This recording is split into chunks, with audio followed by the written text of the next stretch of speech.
Saudara, dua kecelakaan di lokasi berbeda menyebabkan dua mahasiswa meninggal dunia. Kecelakaan di Jagakarsa, Jakarta Selatan melibatkan purnawirawan polisi.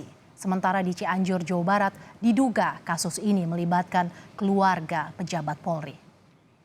Menangis, shock sekali.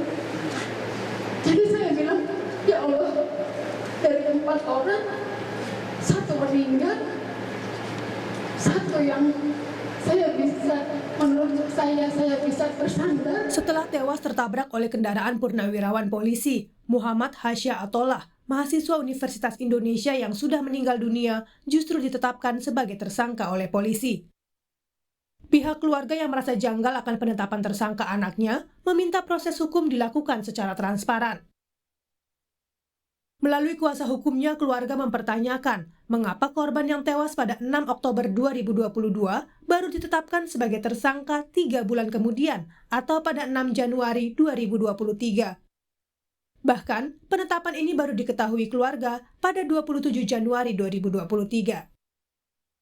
Penetapan tersangka, kami baru mendapatkan itu di tanggal 27 Januari, Mas Ivan, kemarin.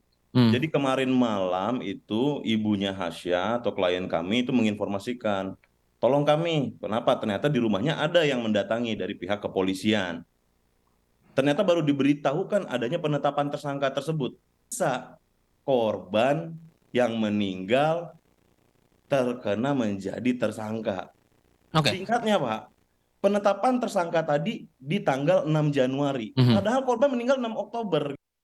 Kasus kecelakaan ini jadi sorotan publik. Seorang purnawirawan Polri terlibat dalam kecelakaan yang terjadi 6 Oktober 2022 lalu di daerah Jagakarsa, Jakarta Selatan.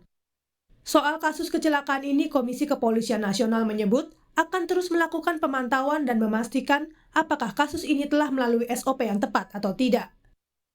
Kompolnas juga akan memastikan terkait adanya restoratif justice terhadap pihak-pihak yang terlibat. Kepastian hukum ini kan ada proses penyelidikan dan penyidikannya. Apakah ini sesuai dengan SOP, dilakukan secara profesional, transparan dan akuntabel? Ini harus kami pastikan, kami pantau. Kalau dari informasi Mas Rian tadi kan seolah-olah ini tiba-tiba sudah meninggal bulan Oktober, penetapan tersangkanya tanggal 6 Januari, informasi penetapan tersangka itu tanggal 27 Januari, terus kemudian ada informasi SP3. Nah, proses ini yang akan kita lihat. Dalam proses ini, apakah penyidik melakukan restoratif justice tidak kepada kedua belah pihak, sehingga tidak perlu kalau ini dilakukan restoratif justice, kemudian ada penetapan tersangka. Apa manfaat dan keadilannya ini? Sementara itu di Cianjur, Jawa Barat, kecelakaan lalu lintas yang melibatkan iring-iringan kendaraan pejabat Polri juga menewaskan seorang mahasiswi Universitas Surya Kencana Cianjur. Seorang sopir mobil Audi sempat dikejar warga karena dianggap menabrak hingga tewas mahasiswi tersebut. Sopir mobil Audi lalu buka suara. Sugeng, sopir mobil Audi menjelaskan dirinya masuk dalam iring-iringan karena sudah mendapatkan izin dari personel kepolisian. Karena ia membawa istri polisi yang ikut dalam rombongan tersebut. Saya ikut iring-iringan, masuk dalam iring-iringan, bukan saya menerobos ataupun saya memaksa orang masuk ikut iring-iringan, tidak. Itu semua atas pengetahuan Bapak suami daripada ibu bos saya yang saya bawa, saya sebagai pengemudi. Saat dihentikan warga, Sugeng menyatakan dirinya tak menabrak korban. Sugeng menunjukkan bukti bahwa tidak ada mobilnya yang lecet. Sugeng menambahkan bahwa yang menabrak korban adalah mobil anggota kepolisian. Saya ajak untuk membuktikan. Saya terangkan, Pak, Bapak-bapak semua, ini mobil yang saya akan kemudikan adalah mobil sedan jenis Audi. Ceper, Pak, rendah banget. Kita cek dulu deh. Apakah betul yang Bapak tuduhkan kepada saya penabrak si korban? Bapak cek dulu, semua dicek Pak. Nah, setahu saya, penglihatan saya itu adalah mobil di rombongan. Anggota. Masalah itu mobil satu rombongan apa tidak, saya tidak tahu Pak. Yang jelas itu mobil dari kepolisian Pak. Tapi Pak, untuk plat nomor saya dengar suara.